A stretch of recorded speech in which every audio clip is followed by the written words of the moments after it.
안녕하세요, 코비애TV입니다. 오늘 준비한 이야기는 구독자 사연인데요. 우선 구독자 사연 듣기 전에 워밍업 좀 하고 갈게요. 인터넷에서 본 이야기인데요. 출처 불분명한 이야기니까 그냥 재미로 들어주시면 될 것 같습니다. 어느 한 병원에서 있었던 일인데 늦은 새벽에 당직 의사랑 신참 간호사가 응급콜을 받고 아주 피곤한 상태로 막 엘리베이터를 탔대요.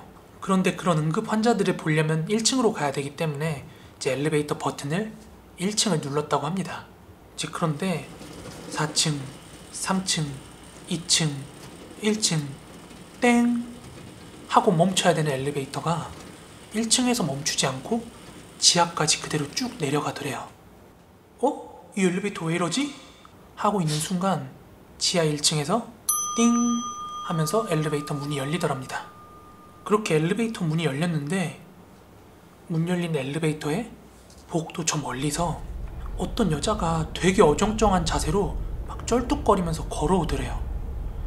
그런데 점점 가까이 오면 올수록 뭔가 발을 질질 끌듯이 뭔가 되게 이상한 형태로 걸어오더랍니다. 너무 섬뜩하고 놀란 의사가 막 닫힌 버튼을 급하게 막 눌렀다고 해요.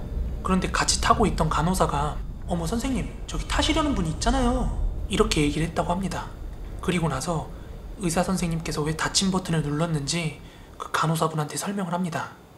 야, 너 여기 지하층 영안실인 거 몰라? 저 여자 손목에 시신 1년 번호 달려있는 거 못 봤어? 이렇게 얘기를 했대요. 영안실 같은 데 들어가면 시신 팔목이나 발목 같은 데 뭐 그런 거 이름이나 시신 번호 같은 거 적혀 있잖아요. 그렇게 설명을 해줬더니 간호사가 이렇게 얘기를 하더랍니다. 네? 이거 말씀하시는 거예요? 그러면서 시신 팔목에 걸려있는 팔찌를 보여주더랍니다. 뭐 믿거나 말거나 말입니다. 자, 그럼 바로 구독자 사연으로 들어가 보도록 하겠습니다. 오늘 사연의 주인공인 이 친구분께서는 현재 본인이 살고 있는 집에 귀신이 나타난다, 알 수 없는 심령 현상이 나타난다 라고 저한테 제보를 주셨어요. 그리고 지금까지 있었던 일들을 시간 순으로 사건별로 정리를 해주셨습니다. 이제 첫 이야기는 부모님으로부터 시작이 됩니다. 우선 이 친구가 살고 있는 지금의 집은 부모님께서 본인을 낳았을 때 막 이사를 들어온 집이라고 합니다. 그 집은 개발이 아무것도 안 된 그냥 허허벌판에 이제 공사가 된 집이었는데 이제 이사를 들어가는 집이 막 공사가 끝나서 가구도 들어가기 전이었다고 합니다. 이제 이 친구가 새로 이사 온 집은 주변이 완전 논이고 그 당시에 완전 시골이었대요. 아무것도 개발된 게 없는 시골이었고 2층으로 된 전원주택 건물인데 아직도 주변은 많이 개발이 안 된 상태라고 합니다. 그 집에는 부모님이랑 막 태어난 이제 제보자분께서 살기 시작했고 기존에 살던 집은 이제 할머니랑 할아버지가 들어와서 살고 계셨다고 합니다. 이제 그렇게 공사가 완공된 집에 이렇게 이사를 막 들어간 무렵이었는데 하루는 아버지께서 친구들을 만나고 온다고 집에 늦게까지 안 들어오셨던 날이래요. 어머니께서 이불만 바닥에 깔고 이 친구랑 자고 있었다고 해요. 당시 그 친구는 완전 애기였고요. 어머니께서는 그렇게 애기를 달래놓고 옆에서 같이 이렇게 잠을 주무시고 계셨다고 합니다. 그런데 집 밖에서 뭔가 막 여자들이 대화하는 소리가 들리더래요. 밖에서 여자들이 뭔가를 굉장히 빠르게 웅얼거리면서 말을 주고받더랍니다. 그런데 이 친구가 좀 크고 난 뒤에 이제 어머니한테 얘기를 들을 때는 굉장히 뭔가를 빠르게 말을 주고받는, 속삭이면서도 뭔가 빠르게 주고받는 그런 뭔가 한국말 같은 건 아니고 굉장히 불분명하게 그 말을 빠르게 주고받고 있었다고 해요. 그리고 몇 년 전에 이제 곤지암이라는 영화가 개봉을 했잖아요. 그래서 이 친구랑 어머니가 이제 곤지암이라는 영화를 같이 보고 왔는데 그런데 어머니께서 이제 영화를 다 보고 나와서 하시는 말씀이 예전에 엄마가 말한 집 밖에서 쭝얼거리던 여자 있지? 그 여자들이 저런 식으로 얘기를 하고 있더라고. 이런 식으로 어머니께서 표현을 하시더랍니다. 그 다음은 이제 아버지의 시점입니다. 앞서 말씀드린 대로 이 친구의 집은 2층짜리 전원주택인데요. 그 친구의 방은 1층인데 아버지는 2층에서 주무셨다고 합니다. 하루는 아버지께서 2층 안방에서 잠을 주무시고 계셨다고 합니다. 그렇게 주무시다가 꿈을 하나 꾸게 되는데요. 창밖 테라스에서 어떤 여자가 아버지를 쳐다보면서 네 딸년들 내가 다 데리고 갈 거야. 아버지는 꿈이었지만 그 여자들한테 막 욕을 했다고 해요. 그렇게 창밖에 있는 여자 귀신한테 욕을 하다가 막 이제 화가 나가지고 잠에서 깼다고 합니다. 그런데요, 아버지가 그렇게 잠에서 깼을 때 옆에서 주무시고 계시던 어머니까지 같이 잠에서 깼다고 합니다. 그런데 어머니 이마가 막 식은땀으로 젖어 있길래 아버지께서 무슨 꿈을 꿨는데 그렇게 식은땀을 흘리냐 이렇게 여쭤봤는데 정말 놀랍게도 어머니가 꾸신 꿈이 아버지가 꾸신 꿈이랑 정확하게 일치했다고 합니다. 자, 지금부터는 제보자분의 시점인데요. 이 친구가 방학 시즌이 되면은 거의 방콕만 하고 지낸대요. 아무래도 집 주변이 논이나 뭐 개발이 안 된 지역이다 보니까 집에서 뭐 인터넷을 하거나 게임을 하거나 집돌이 생활이 익숙했다고 합니다. 그러다 하루는 평소처럼 이제 새벽에 유튜브를 보려고 방에 불을 끄고 이제 침대에서 이어폰을 끼려고 하고 있었대요. 그런데 창밖에서 웬 여자의 대화 소리가 들리더랍니다. 그런데 그 친구 귀에 들린 그 여자들의 대화 소리가 정말 어머니가 말씀하신 그 곤지암 귀신처럼 이런 음성이 본인 창문 밖에서 들려오더랍니다. 이 친구의 방은 1층이고 주변에 이웃집은 딱 하나 있는데 그 이웃집마저도 할아버지 한 분밖에 사시는 사람이 없다고 합니다. 그래서 정말 소리도 소리일 뿐더러 그 늦은 밤에 그 밖에서 여자들이 대화할 수 있는 그런 이유가 전혀 없는 거죠.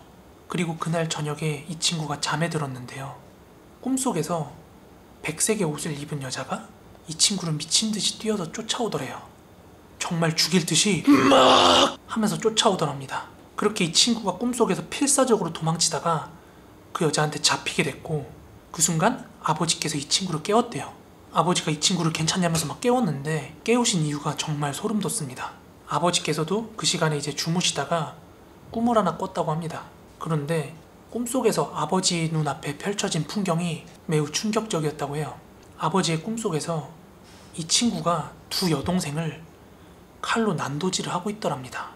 그런데 꿈속에서는 막 내 몸이 내 의지대로 안 움직일 때가 한 번씩 있잖아요. 그래서 아버지가 어떻게 꿈속에서 말릴 수도 없고 멀리서 자기 아들이 두 딸을 막 칼로 난도질하는 걸 지켜보고 있을 수밖에 없었다고 해요. 그렇게 끔찍한 장면을 눈으로 목격하고 있는데 그 꿈속에서 방 구석 한편에 웬 하얀 옷을 입은 여자가 아들을 보면서 씩 웃고 있더래요. 그런데요, 그렇게 아들을 바라보면서 씩 웃고 있던 여자가 잠깐 있다가는 아버지를 보면서 미친 듯이 막 웃더랍니다. 그렇게 놀라서 잠에서 깬 아버지께서 이 친구 방에 허겁지겁 달려오셔가지고 아들이 괜찮은지 상태 체크를 하신 거예요. 그런데 지금 어머니와 아버지와 이 친구가 이야기에 등장을 했잖아요. 근데 전부 꿈속에서 목격하던 그 여자들의 인상착의가 동일하게 백색의 옷을 입은 젊은 여성이었다고 합니다.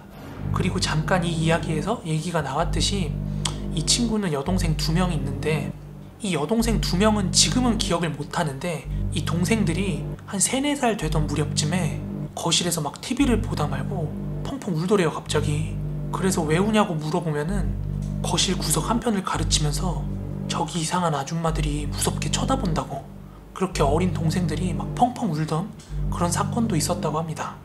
그런데 지금 사연에서 나온 이 집이 위치한 곳이 마을에서도 많이 떨어진 외진 곳이라고 해요.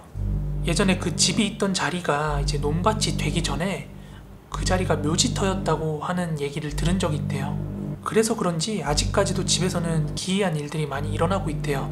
바람도 안 부는데 문이 스스로 열렸다 닫혔다 한다든지 가만히 있던 물건이 갑자기 떨어진다든지 뭐 그런 현상들이 아직도 집에서 계속 나타나고 있다고 합니다.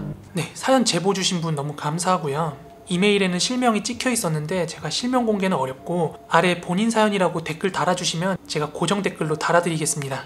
그리고 사연 제보 원하시는 분들께서는 제가 아래 설명란에다가 제 이메일 주소를 적어 놓을 테니까요. 그쪽으로 사연 보내주시면 감사하겠습니다. 오늘도 영상 시청해 주셔서 감사합니다. 좋은 밤 되시고요. 저는 다음 영상에서 인사드리겠습니다. 이상 코비애TV였습니다. 감사합니다. 아오야, 올라오고 싶어? 일본에서 만들어졌다고 하니까 일본이 좀 그런 거 있잖아. 공포에 대한 거.